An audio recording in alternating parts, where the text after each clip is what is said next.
प्रधानमंत्री नरेंद्र मोदी महाराष्ट्र और गोवा के 1 दिवसीय दौरे पे हैं। दौरे की शुरुआत महाराष्ट्र के अहमदनगर के साईं बाबा शिरडी में मौजूद साईं बाबा के मंदिर से की है। प्रधानमंत्री मंदिर परिसर में मौजूद हैं। मंदिर परिसर में पूजा दर्शन के लिए प्रधानमंत्री पहुंच चुके हैं। वह मंदिर में नए दर्शन कतार परिसर का भी उद्घाटन करेंगे।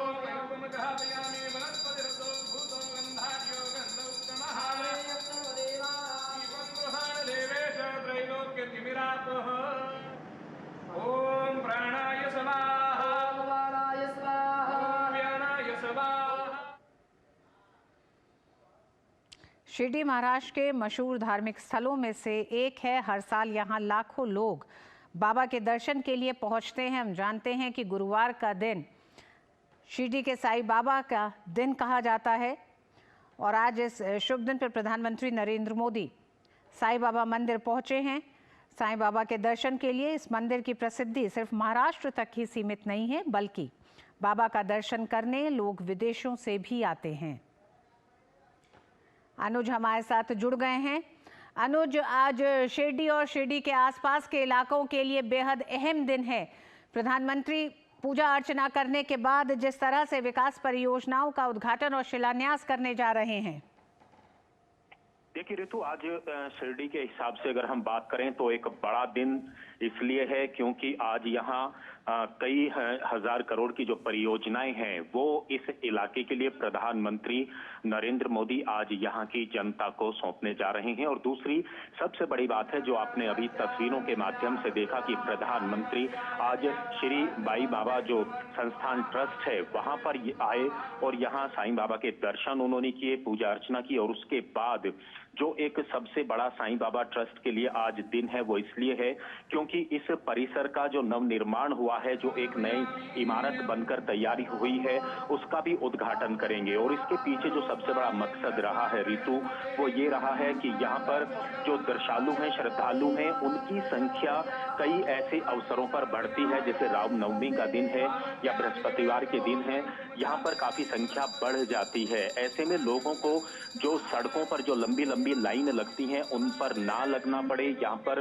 वातानुकूलित एक कॉम्प्लेक्स बनाया गया है, लोग वहां पर अपनी बारी का इंतजार कर सकते हैं। तो आज श्रद्धालुओं को एक सबसे बड़ी सौगात इस नई इमारत के रूप में मिलेगी। दूसरी जो सबसे बड़ी बात है, प्रधानमंत्री यहीं पर जो शिरडी गांव के जो बच्चे हैं, आसपास के बच्चे हैं, उनके लिए एक शिक्षण संस्थान भी यहां लगातार चल रहा है, उसके लिए भी एक नई कॉम्प्लेक्स, एक नई इमारत का उद्घाटन प्रधानमंत्री नरेंद्र मोदी यहां पर करेंगे। तो कुल मिलाकर हम कह सकते हैं कि जिस तरीके से प्रधानमंत्री का लगातार फोकस रहा है कि पर्यटन को बढ़ावा मिले, धार्मिक पर्यटन को अगर बढ़ावा मिलता है तो हम जानते हैं कि उस इलाके के अंदर डेवलपमेंट के कार्य होते हैं, विकास के कार्य होते हैं, लोगों को रोजगार मिलता है। प्रधानमंत्री जब भी किसी सरकारी परियोजनाओं को उस इलाके के लेकर जाते हैं तो हमने इस बात को देखा है कि जो वहां के जो धार्मिक जो मंदिर हैं उनका वो एक तरीके से पुनर्निर्माण लगातार कराते रहे हैं। और शिरडी साईं बाबा मंदिर का भी यहाँ पर नए कॉम्प्लेक्स बने हैं। तो निश्चित तौर पर जब श्रद्धालुओं की संख्या किसी इलाके के बढ़ती है तो उस इलाके का विकास होता है, पर्यटन बढ़ता है, तो उस इलाके के आधारभूत ढांचे को मजबूती मिलती है। और यही प्रधानमंत्री नरेंद्र मोदी का शुरू से ही लक्ष्य रहा है, चाहे वो देश के कोने कोने का कोई भी हिस्सा हो। तो आज हम कह सकते हैं शिरडी और शिरडी जिले के आसपास के जितने भी इलाके हैं उनको कई बड़ी सौगातें मिलेंगी। जो ग्रामीण इलाके हैं उनको सड़कों से जोड़ने की परियोजनाएं हैं। किसानों के लिए एक इसके बाद जो प्रधानमंत्री नरेंद्र मोदी का कार्यक्रम है वो एक डैम है, उसका आज भूमि पूजन होगा और वहीं से जो एक कैनाल है, नहर है, उसका उद्घाटन होगा। इससे वहां के जो हजारों लाखों किसान हैं उनको सिंचाई की अच्छी व्यवस्था मिलेगी। और कुछ तो ऐसे भी इलाके हैं, गांव हैं, जहां तक पीने के पानी की अच्छी व्यवस्था नहीं थी, आज वो पानी की पीने की अच्छी व्यवस्था वहां के लोगों को मिलने जा रही है। रेल यातायात की बात करें उसमें भी एक नई लाइन का उद्घाटन होगा। और हम तो ऋतु इस बात को जानते हैं कि पहले शिरडी में अगर कोई लोग रेल से आता था तो उसको यहाँ से 30 किलोमीटर के आसपास दूर उतरना होता था, लेकिन अब ऐसा नहीं होता है, सीधी रेल शिरडी के अंदर आती है। हवाई मार्ग की बात करें तो पहले औरंगाबाद कई सौ किलोमीटर दूर हवाई अड्डा होता था, लेकिन प्रधानमंत्री नरेंद्र मोदी के प्रयासों से अब लगातार पिछले कई वर्षों से यहाँ पर हवाई अड्डा भी चल रहा है। तो धार्मिक पर्यटन को बढ़ावा देना, इलाके का विकास करना, ये एक सबसे बड़ा फोकस प्रधानमंत्री नरेंद्र मोदी का रहा है और जिसके गवाह आज यहाँ की जनता एक बार फिर से बनने जा रही है। ऋतु जी अनुज, बिल्कुल सही आपने कहा कि हम जानते हैं कि प्रधानमंत्री नरेंद्र मोदी ने हमेशा से कल्चरल इंफ्रास्ट्रक्चर डेवलपमेंट पर जोर दिया है और जिसके कई ऐसे उदाहरण देश के सामने हैं। अगर बाबा विश्वनाथ कॉरिडोर की हम बात करें, महाकाल कॉरिडोर की बात करें, तो ये तमाम वो स्थल रहे हैं, पूजा के स्थल रहे हैं, धार्मिक स्थल रहे हैं, जिनका एक तरह से एक नव निर्माण किया गया है और श्रद्धालुओं को, आने वाले तमाम भक्तों को किसी तरह की समस्या ना हो, इसको ध्यान में रखा गया है। और इसी लिहाज से देखा जाता है अनुज की जिस तरह से शिरडी में भी नया दर्शन कतार परिसर 2018 में प्रधानमंत्री ने ही इसकी आधारशिला रखी थी और आज प्रधानमंत्री इसकी शुरुआत करने जा रहे हैं। तो प्रधानमंत्री का लगातार जो कहना है कि उनके कार्यकाल में कुछ ऐसी योजनाएं, परियोजनाएं जिनकी शुरुआत हुई, जिनका शिलान्यास हुआ और उनका उद्घाटन भी उन्हीं के कार्यकाल में होता रहा है। क्योंकि हम जानते हैं कि नीलवंड बांध जिसकी बात हो रही है, जिसे लेकर भी आज एक पूरी नहर के नेटवर्क की शुरुआत प्रधानमंत्री अब से थोड़ी देर के बाद करेंगे। कितना सालों तक लोगों को, इन गांवों को, करीब 180 से ज्यादा गांव हैं जिन्हें लंबा इंतजार करना पड़ा है।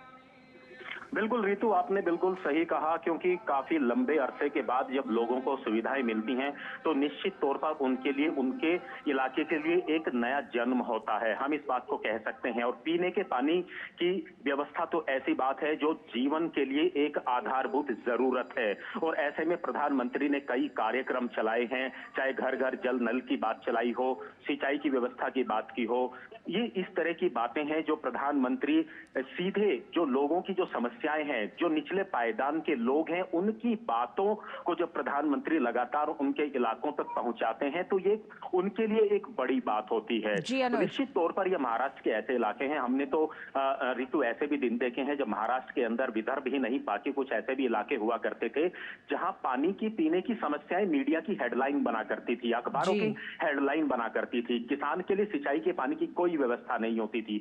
ये सिर्फ अब महाराष्ट्र नहीं बल्कि पूरे देश के गांवों तक, अलग अलग इलाकों तक, तहसील ब्लॉक स्तर तक, गांवों तक अब ये सारी सुविधाएं पहुंच रही हैं। और आज इस वजह से हम इस बात को कह सकते हैं कि निश्चित तौर पर प्रधानमंत्री को लोग जो सुनने के लिए और देखने के लिए जो हजारों लाखों की संख्या में लोग आते हैं, वो एक विश्वास के साथ आते हैं। उन्हें इस बात का विश्वास होता है कि यहाँ आज देश के प्रधानमंत्री नहीं आ रही हैं, बल्कि उनकी आशाएं और उनका जो विश्वास था वो यहाँ तक पहुंच रहा है। तो निश्चित तौर पर ऋतु, आज प्रधानमंत्री जब महाराष्ट्र के इस इलाके में है तो हमने शिरडी साईं बाबा का जो बाहर का परिसर है, यहाँ पर हजारों की संख्या में लोग यहाँ पर उनका अभिवादन करने के लिए खड़े थे। अभी वो डैम जो भूमि पूजन करेंगे, वहां जाएंगे और एक 3 बजे के आसपास एक बड़ी लाखों की जनसंख्या की एक जनसभा को भी संबोधित करेंगे। जी अनुज, क्योंकि आप अनुज वहां पे मौजूद हैं, नया दर्शन कतार परिसर है, ये किस तरह से श्रद्धालुओं को और ज्यादा सुविधा देगा? क्योंकि कई ऐसी सुविधाएं इसमें शामिल की गई हैं जो आज अत्याधुनिक तौर पर, यानी कि टेक्नोलॉजी के इस्तेमाल से अब श्रद्धालुओं को यहाँ पहुंचने के बाद किसी तरह की कोई समस्या नहीं होगी। एक बड़ी संख्या में लोग यहाँ पे एकत्रित हो सकते हैं। हम इसलिए भी बताना चाहते हैं क्योंकि शिरडी के साईं बाबा के श्रद्धालु सिर्फ देश तक ही सीमित नहीं है, विदेशों से भी लोग आते हैं दर्शन के लिए। तो लोगों को ये पता चले कि किस तरह से शिरडी का साईं बाबा मंदिर अब आने वाले समय में पूरी तरह बदल जाएगा इस नए परिसर के जुड़ने के साथ। देखिए ऋतु, इस बात के तो हम भी गवाह हैं कि जब आज से अगर हम 10 साल पहले यहाँ पर आए थे, या आप लोग आए होंगे, बाकी दर्शक लोग जो हमें सुन पा रहे हैं, देख पा रहे हैं, वो यहाँ पर आए होंगे तो उन्होंने पिछले 10 वर्षों के अंदर एक बहुत बड़ा बदलाव देखा है। हम जानते हैं कि जो श्रद्धालु जब आते हैं और बड़ी लाइनें लगती हैं तो सड़क के किनारे ही जो है संस्थान ने शेड्स बनाए हुए हैं ताकि लोग उन शेड्स के अंदर बारिश और पानी से बचते हुए यहाँ पर आए, धूप से बचते हुए आए। लेकिन वो काफी नहीं होता है। हम जानते हैं कि इस इलाके के अंदर 12 महीने ज्यादातर जो तापमान है वो गर्म रहता है। इन्हीं बातों को ध्यान में रखते हुए जो नया कॉम्प्लेक्स बना है वो पूरी तरीके से ऋतु वातानुकूलित है, पूरी तरीके से एयर कंडीशनड है, और सबसे अच्छी बात है कि लोगों को अब लाइनों में खड़ा नहीं होना पड़ेगा। वो वहां अपनी बारी का आराम से विश्राम कर सकते हैं, इंतजार कर सकते हैं, और वहां पे बकायदा वहां पे एक तरीके से बोर्ड लगाए गए हैं और उसमें ये सारी चीजें वहां दिखाई देती हैं, एलईडी दिखाई देती है कि आप कितनी देर में आपका नंबर आएगा। और दूसरी सबसे बड़ी बात है, पीने के पानी की वहां व्यवस्था है। बच्चे अगर वहां हैं तो बच्चों के लिए एक अलग से इलाका है, जो बच्चे वहां पर अपना विश्राम कर सकते हैं। तो बैठने की, बुजुर्गों के लिए, दिव्यांगों के लिए बैठने की व्यवस्था है। तो जो आज के समय में की जरूरतें हैं, जब भी देखिए कोई भी नव निर्माण किसी परिसर का होता है तो इन बातों को ध्यान में रखा जाता है कि आज की जो जरूरतें हैं उस जरूरत के हिसाब से वो नवनिर्माण हो।